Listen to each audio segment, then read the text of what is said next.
एक बार की बात है, एक राजा था। उसको मूर्तियों का बहुत शौक था।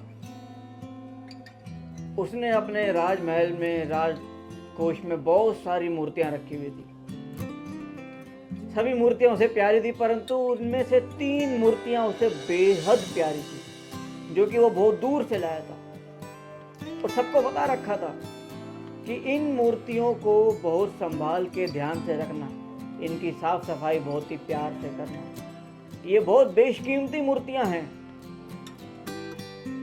तो जो भी वहां पर सफाई करने वाले कर्मचारी होते थे पूरा ध्यान रखते थे। एक बार क्या हुआ, एक नया सफाई कर्मचारी आया। वो पहले तो कुछ दिन तक बहुत प्यार से, ध्यान से साफ सफाई करता रहा, पर एक दिन चूक से, गलती से एक मूर्ति उसके हाथ से नीचे गिर गई। और वो मिट्टी की मूर्ति थी, नीचे गिर गई तो गिरते ही टूट गई। अब जब राजा साहब को पता चला कि उस 3 मूर्तियों में से एक मूर्ति टूट गई, तो उसको तुरंत बुलाया गया राज दरबार में और सबके सामने उसे मृत्यु दंड दे दिया गया। मृत्यु दंड दे करके राजा सिपाहियों को आदेश देता है कि इस फरमान का पालन किया जाए। वो जो सफाई कर्मचारी था वो भाग के जाता है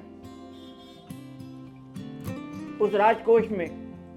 लोगों को लगा अरे ये भाग के कहीं जान बचा के भाग रहा है, क्या कर रहा है, परंतु वो राजकोष में जाता है, बाकी जो 2 मूर्तियां थी उनको भी नीचे तोड़ देता है और वापस आके अपनी जगह पे खड़ा हो जाता है। जब राजा साहब को पता चलता है कि उसने 2 मूर्तियां और तोड़ दी, तो वो उससे पूछते हैं, अरे मूर्ख, एक तो पहले ही तुझे मृत्यु दंड मिल चुका है, ऊपर से तू 2 मूर्तियां और तोड़ के आ गया। तो बड़ी विनम्रता के साथ वो सेवक कहता है, राजा साहब, मूर्ति है, आज नहीं तो कल टूटनी ही है। कोई भी मूर्ति अमरत्वता का वरदान लेकर के नहीं आई है।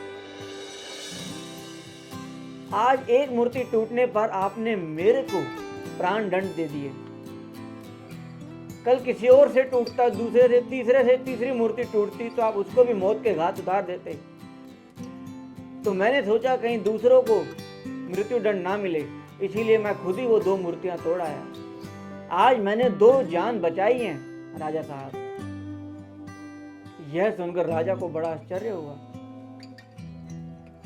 और उसे अपने आप पे पछतावा हुआ कि ये एक मामूली सा सेवक जब इतनी बड़ी बात सोच सकता है, तो क्या मैं नहीं सोच सकता। तो पूछते हैं, अरे सेवक, तेरे को इतनी गहरी बातें, इतनी महान बातें किसने सिखाई, कहाँ से सीखी तूने ये बातें।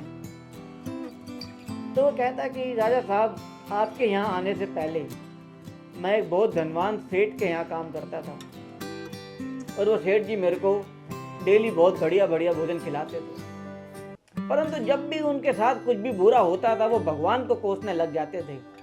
हे भगवान, तूने ये ठीक नहीं किया, हे भगवान, तूने वो ठीक नहीं किया। अब एक दिन भोजन खाते खाते उनके मुंह में खीरा आ गया। खीरा जो था वो कड़वा था। एक पीस खाया और उन्होंने फिर भगवान को कोसा, ये क्या कड़वा खीरा दिया है। और वो जो प्लेट थी जिसमें बाकी का बचा हुआ खीरा था, उन्होंने मेरी तरफ इशारा कर दिया कि ये लो, ये तुम खाओ।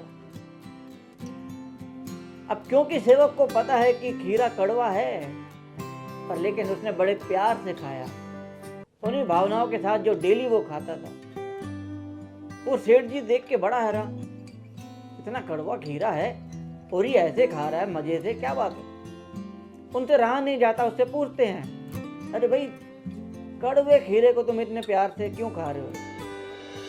तो वो सेवक बहुत विनम्रता के साथ कहता है कि सेठ जी,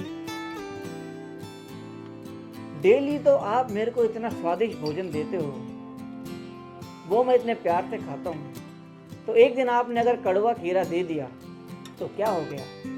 मैं इसे भी प्रभु प्रसाद समझ के प्यार से खा रहा हूँ। उस दिन सेठ जी को भी बात समझ में आ गई और राजा को भी बात समझ में आ गई कि जो व्यक्ति अपने से पहले दूसरों का ध्यान देखता है, दूसरों की भलाई के बारे में इतना सोचता है, वो कितना महान व्यक्ति होगा। उसका दंड माफ कर देता है राजा और उसको जीवन भर के लिए परमानेंट नौकरी उसके वहां मिल जाती है। तो दोस्तों ये थी कहानी, परंतु ये हमें सिखाती है कि हमेशा हम दूसरों के लिए अच्छा सोचें। अपने से पहले जब हम दूसरों का भला सोचते हैं तो निश्चित ही हमारे जीवन में तो अच्छे से अच्छा होगा ही ना। इन्हीं शुभ भावनाओं के साथ कल फिर मिलते हैं सुबह 9:30 बजे। आप सभी का बहुत बहुत शुक्रिया इस चैनल में जुड़े रहने के लिए। अगर ये वीडियो अच्छी लगी हो तो ज़रूर इसको लाइक करें, शेयर करें, कमेंट करें। Thank you, take care, bye bye.